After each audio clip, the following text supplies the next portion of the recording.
people voted to leave. I think most people obviously just want some sort of control coming into the country for our public services, really. Yes, but we had that already.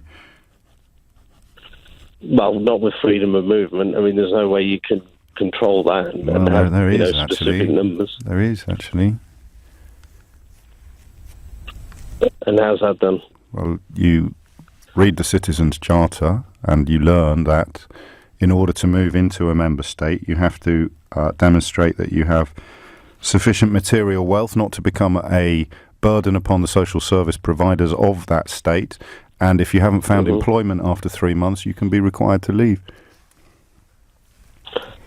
But that still leaves a 3-month window, I suppose. And, I think the point is... Say that again, Andy. Does that leave a window of 3 months for people just to come and... look I think for a job for 3 months. You just said that out loud on national radio, mate. So we're banning holidays now, are we?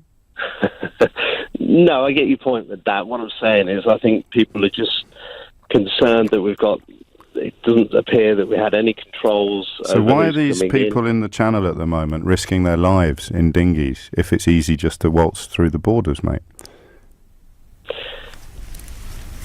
It's a fair point. I just think that... Well, you need to answer it because it's a response to your point. Well, my point, what I phoned in to say was that obviously I think for a lot of people, perhaps the decision came on the fact that, they can't get into a lot of the public services that they need, and I think they felt that maybe that was because they're under pressure with, but that's not actually what you said, because if you had said that, I'd ask you which public service you've been denied access to and whether or not you thought that a swinging round of cuts since the year 2010 might have had more to do with a diminishment of service everywhere from the police to the NHS than the population of people that relies upon the police and the NHS, regardless of their geographical origins. And then I'd have referred you to the number of people born elsewhere who work within the NHS and the police and social care and all the other areas of employment that are considered in some ways to be at the bottom of the ladder and undesirable for some native-born Britons. And then I'd remind you that you've just said on national radio, well, maybe 3 months is too long, which means you're in favour of abolishing holidays. No, I like holidays, believe me. Well, but, there's cognitive dissonance. I want to ban holidays, but I really like them. Well, that's just why I think that a lot of people have, Really, I'm sure you're right, but they're idiots. You can see that now. Well, maybe not informed properly, but...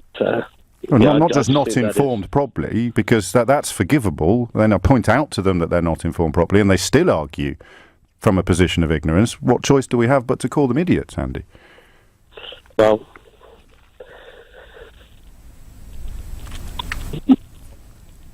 I'll take your point. I'll take your point on that. But tomorrow you'll still call yourself a Brexiter, right? Yeah, I am. Yes, I am. And there it is. There it is, mate. Right there. Everything you've said pulled to shreds on national radio. You've ended up arguing against holidays, and you still think you're on the right side of this decision, but you haven't got a Scooby-Doo as to why.